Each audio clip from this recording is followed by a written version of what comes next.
या बातमीचे प्रायोजक Sapphire 3 BHK luxurious flat single floor single flat Shreyanagar Chhatrapati Sambhajinagar booking सुरू आहे.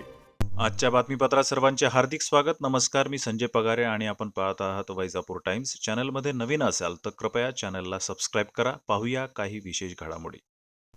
जिल्हा परिषद अध्यक्ष व उपाध्यक्ष पदाच्या निवडीसाठी विशेष सभा बुधवार दिनांक 18 मार्च रोजी जिल्हाधिकारी कार्यालयातील जिल्हा नियोजन समिती सभागृहात होणार आहे, अशी माहिती पीठासीन अधिकारी तथा अप्पर जिल्हाधिकारी संभाजीराव अडकुणे यांनी दिली आहे.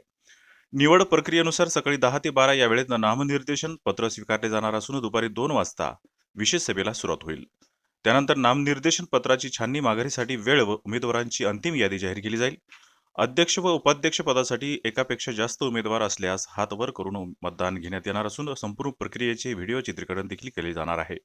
जिल्ह्यातील सर्व पंचायत समिती सभापतींना सभेस उपस्थित राहण्याचे कळविण्यात आले असून त्यांना मतदानाचा अधिकार नसणार आहे. वेरूळ लेण्यातील ऐतिहासिक व धार्मिक पर्यटनाचे महत्त्व असलेल्या लेणी क्रमांक 10 मधील बुद्धमूर्तीवर 9, 10 आणि 11 मार्च रोजी सूर्यकिरणांचा अद्भुत किरणोत्सव पाहायला मिळाला. उत्तरायणाच्या काळात सूर्योदयाची किरणे थेट मूर्तीच्या चेहऱ्यावर पडत असल्याने हा देखावा पाहण्यासाठी जगभरातील पर्यटक तसेच बौद्ध अनुयायांची मोठी गर्दी झाली होती.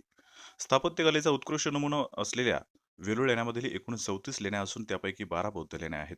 पुढील 5-6 दिवस हा अनोखा किरणोत्सव अनुभवता येणार आहे. वैजापूर नगर परिषदेच्या थकबाकीदारांविरोधात जप्ती मोहिमेला वेग देण्यात आला असून बुधवार दिनांक 12 मार्च रोजी दुसऱ्या टप्प्यात कारवाई करण्यात आली आहे. या मोहिमेत शहरातील नवीन भाजी मंडईतील 2 गाळे तसेच दर्गा बेस परिसरातील 1 गाळा असे एकूण 3 गाळे सील करण्यात आले.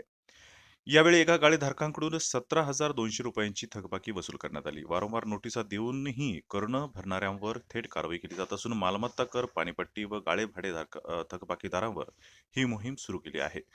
गोमातेची सेवा व पालन केल्याने जीवनातील दुःख, समस्या व पीडा दूर होतात, असे भगवंताच्या भक्तीचे पुण्य प्राप्त होते, असे प्रतिपादन सद्गुरू तातेराव महाराज बारसे यांनी केले. ते करमाड येथे आयोजित कथा, प्रवचन व दर्शन सोहळ्यात बोलत होते.